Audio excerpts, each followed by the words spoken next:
Hello, my beautiful friend, and welcome back to another daily video. Today I have two topics for you, one of which is Steam, the other one is again Ubisoft, because it doesn't stop being funny with them. Let's dive in. Everything that I'm going to show you is by IGN. This article here is written by Tom Phillips, and you will find it in the description box down below. Steam owner Valve faces $900 million lawsuit over PC monopoly claims following UK tribunal ruling. We talked about this one a couple of months ago, I think it was, and that people are just being stupid and calling Steam a monopoly just because they're better than everyone else. We have proof that games just sell better on Steam. Even if you have games on the Epic Game Store that are being given out for free, people still go to Steam and buy it on discount. In this economy, I do that as well. So, a UK tribunal has given the go-ahead to a £656 million or $101 million collective action lawsuit targeting Valve over alleged anti-competitive practices on PC storefront Steam. Anti-competitive practices. Oh god, this is already really funny. The legal action, originally filed in 2024 by digital rights campaigner Vicky Shotbolt. Dude, this is... I'm sorry, I know you can do nothing for your name, your parents gave you your name, but also this last name, Shotbolt, you sound like a regular Marvel villain, not the good ones, the ones that are just being sprinkled in between. This is like in Transformers. Who was it? Erector? That's a real name, by the way. Has now been given the green light to proceed following a ruling by the UK's Competition Appeal Tribunal, BBC News has reported. In short, Valve is accused of wielding its status as the dominant digital game storefront to lock game developers and publishers into release parity restrictions and keep game owners spending on Steam when buying add-ons. Dude, Epic does this as well. When you buy a DLC, as far as I'm aware of, I might be wrong here, please tell me when I'm wrong. But if you buy a game on a specific platform, you have to buy the DLCs on that platform as well. This is... What are we even talking about here? Come on. Shotbolts. Lawsuit is a collective action claim, effectively a class action suit which she is attempting to take forward on behalf of the 14 million UK citizens who have bought games or add-on content through Steam since 2018. Okay, so is Tim Sweeney, Epic CEO, paying you to do that? I think so. I mean, allegedly. This is my tinfoil hat theory. I have no information on this whatsoever, but it feels like it. The tribunal's new ruling, published this week, takes into account Shotbolt's claims and an initial response by Valve designed to halt the legal action from progressing further. The lawsuit alleges that Steam unfairly imposes platform parity obligations which prohibit publishers from selling games on rival stores with better terms, causing a restriction of competition. Dude! What? Alan Wake 2. Yes, it's just on the Epic Game Store. Despite everything that's going on with Remedy and Alan Wake 2, I still like the game. Because I just like Remedy. I know. It's not as good as it could have been, thanks to Sweet Baby Inc. But this is absolutely wrong. This is absolutely wrong. Prohibit publishers from selling games on rival stores. What are we talking about here? The legal action has also taken aim that the need to continue buying add-ons for games bought through Steam via Valve's own marketplace, leading to a further reduction in competition. Finally, it alleges that Valve imposes unnecessarily high commission charges, essentially the typical 30% cut it takes when you spend money on Steam, which results in higher prices for consumers. No, absolutely not. Absolutely not. Just look at all the indie games. Silksong is the best example. Schedule 1. Dave the Diver, Dredge, Nice Day for Fishing, Ain't It? And what else is there? There are so many games out there. The prices are made by, the publishers and not by Steam. This 30%, again, if you're new here, I'm working on a game with a friend of mine, which is still way off. Don't wait for it. We rather go to Steam and GOG than Epic. Because we know that the game will sell there if it's at least, I don't know, 10 people, 50 people. We don't care. We don't care about the 30% cut Steam takes because it's such a good platform. If Epic would have been a good platform, we would also go there. Valve had initially contested the claim on the grounds that it lacked accurate detail both on Valve's commission structure and the actual impact of its platform parity clauses. The company also said that the claim lacked a workable methodology for Steam users, including minors, to identify themselves as part of the claim. Ultimately, however, the tribunal has decided legal action can continue. Valve also faces similar action in the US surrounding Steam's 30% cut. Initially brought by developers Wolfire Studios and Dark Cut Studios, the lawsuit has been ongoing since 2021. Which game did they make? Do you talk about that in that article? Last week, Remedy Entertainment spoke out to defend its Epic Game Store publishing deal for Alan Wake 2.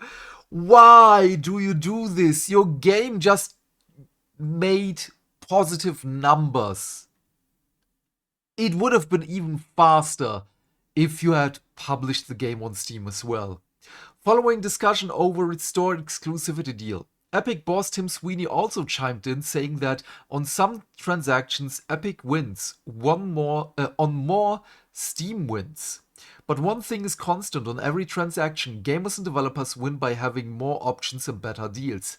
So also, again, this part is factually not true. If this would make prices higher for consumers, why are the games the same price when I buy them in physical? Why are they the same price when I buy them on PlayStation, on Epic Game Store, or whatever? This is absolutely not true. So what games did you do? Updated Valve response. I don't care about that one. Do we know what games you made? Wolfire Games. What game did you make? Okay, wait. As always, I'm going to do as little editing as always. So we have to look into Steam. Wolfire Games. They have 5 games. Overgrowth. Release date. Okay, it's already been released. Low Light Combat, free to play. Receiver, €5 or your regional equivalent. Lugaru HD. Okay, so are your games not selling? Or let's just look at this one. Very positive, 92%. I mean, okay. We have a lot of reviews here for a small game. I mean, I never heard of this before, but it looks very niche, I do understand. So low light combat, this is a free to game, mostly positive, 71%. So 5 euros receiver, very positive, 85%. I mean, okay, you're doing fine. For games, I mean, just because I never heard of it doesn't mean anything. There is another furry game. Okay, so receiver 2 for 20 euros, very positive, 89%. I mean, okay. So what was the name of the other ones? I don't need this anymore. Wait, where was it? I already lost. Yeah, yeah, da. Casual German, da. I meant there. Dark Cat Studios. Okay, who is this? Dark Cat Studios. They have nothing on Steam. Okay. Then I'm not going to look into that one. Okay, so yeah, but this is really, really stupid.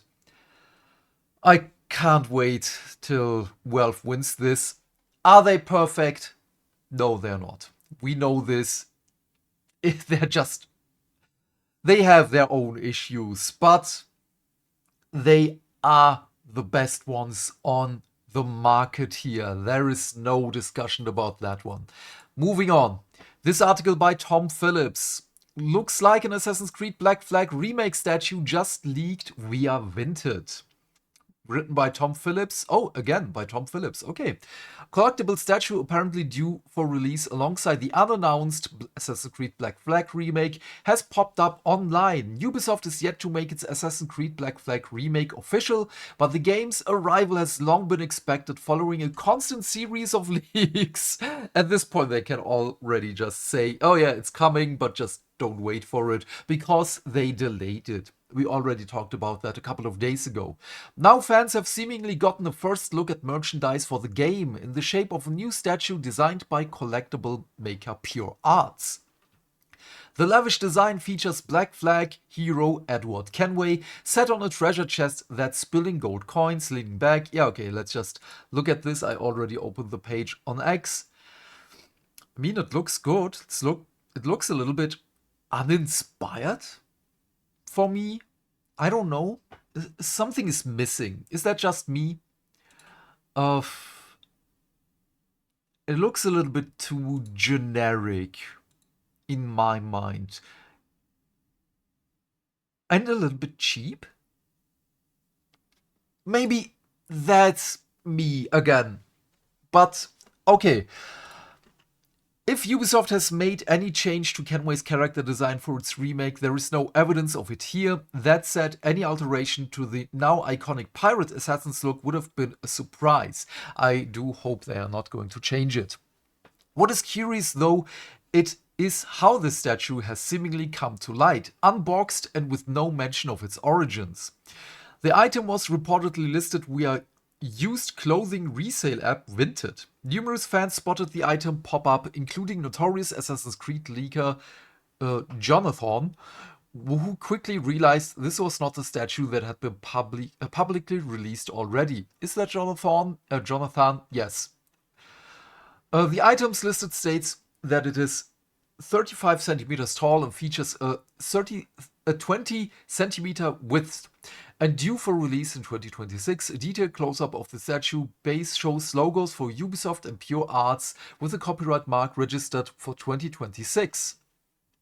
Last year, Pure Arts hinted it had something in the works for Black Flag. Again, this might be it, and suggested this would surface in the not too distant future as there is something going on. Reports detailing the remake have since suggested that the game has gone through substantial changes to modernize, the visuals and gear system in line with more recent franchise installments. Another report has also claimed that the game will no longer feature any content outside the Animus, with extra pirate missions added instead, which I still think is a big no-no. This is an absolute big no-go.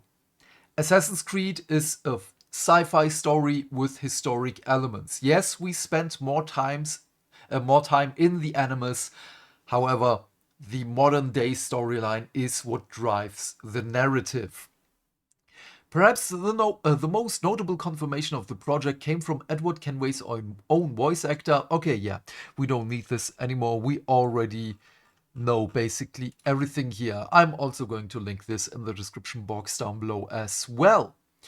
The last one here is really funny. We're just going to skim over this. Again by Tom Phillips. Ubisoft developer hits back at online conspiracy theories, suggesting DEI to blame for company issues, suggests creativity instead suffering from big business syndrome. I'm appalled that people are still spreading false rumors.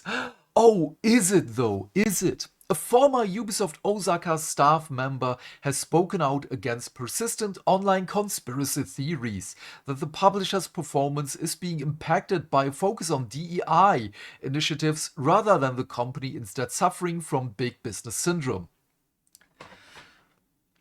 Isn't it both? It's just as simple as that, but DEI was the final nail in the coffin. Last week's major company reshuffle, that's a really charming way to say this, because there are more people being thrown onto the street. That saw Ubisoft cancel 6 games and delay 7, close 2 studios and confirm layoffs at 3 more locations has led to a fresh wave of criticism online, and some commentators suggesting that Ubisoft was now suffering following a directive to increase DEI within its game. Last year's Assassin's Creed Shadows became a lightning rod for controversy surrounding the inclusion of its black samurai protagonist Yasuke, a real-world historical figure whose prominence sparked a backlash against staff members working on the project, something that Assassin's Creed former boss Mark Alexis Cote was forced to fiercely condemn. Also, they're still spreading the false narrative here. And again, good riddance, he's gone. He was a blight on the Assassin's Creed community. Now, a staff member previously employed at the recently closed Ubisoft Osaka has offered their perspective and suggested that the firm's DEI advocates wielded limited influence. Did they, though? While beneficial initiatives saw improvements on the workplace environment, market expansion into South America and the Middle East, etc. Writing on X and translated by Automaton, I do like that page, the former staff member blamed Ubisoft's current troubles on big business syndrome, essentially a stagnation in new ideas due to risk-averse staff in senior positions. The decline in marketing creative departments stemmed from big business syndrome. They do love that word, don't they? Something that can happen to any large company. Yeah, but usually it doesn't. Ex-Ubisoft Osaka developer Kensuke Shimoda wrote, one example of this was the excessively low turnover rate, leading to a clear lack of senior lead level staff with experience developing online mobile free-to-play games. Yeah, do you know where this also comes from? That you have a lack of senior and lead level staff?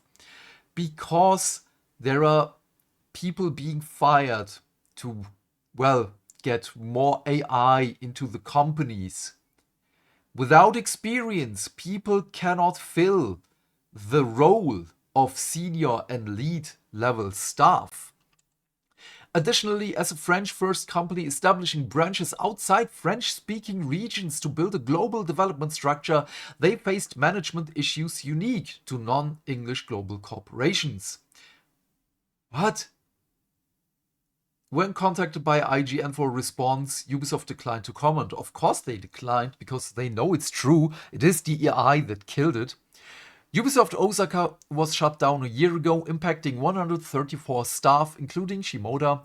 Previously, the team had worked as a support studio and had contributed to Shadow's development. I know why they were closed. Even the Japanese Prime Minister scolded Ubisoft for inaccuracies in Assassin's Creed Shadows and scolded them for really terrible stuff they did with the game. But we're not going to talk about this today. This is not the time. and place for this. Oh my god, we know that it was DEI that killed basically most of their games. Somehow, Rainbow Six Siege is still going well. Despite the hacking, we still haven't heard from Eves. It's been a month. Eves, talk to us. What happened?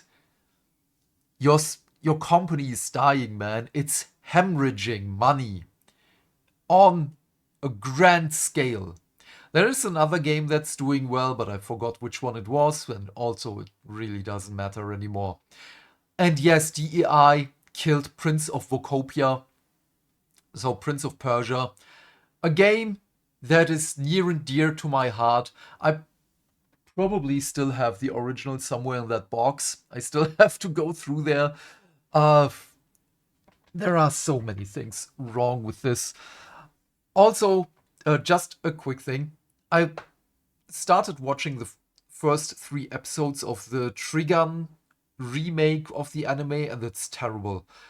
It's so freaking stupid. I immediately closed it in episode 3 as soon as the brother was there.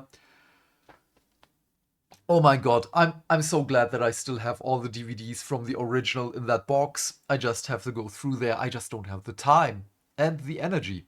But yeah, what are your thoughts on all of this? Please leave your thoughts and questions in the comment section down below. I am keen to know what you have to say. And while you're here, please remember to do all the things that make the dings. Why? Because that way we can build a bigger community and talk more video game news every day. And by that I of course mean like and subscribe, and if you want you can share this video with your friends, and please turn off YouTube's restricted mode. Otherwise, have a great day my friend, stay fantastic, stay hydrated, and I will see you tomorrow with the next video and tomorrow's stream, because, again, Wednesdays is my card game evening. Bye, bye, bye!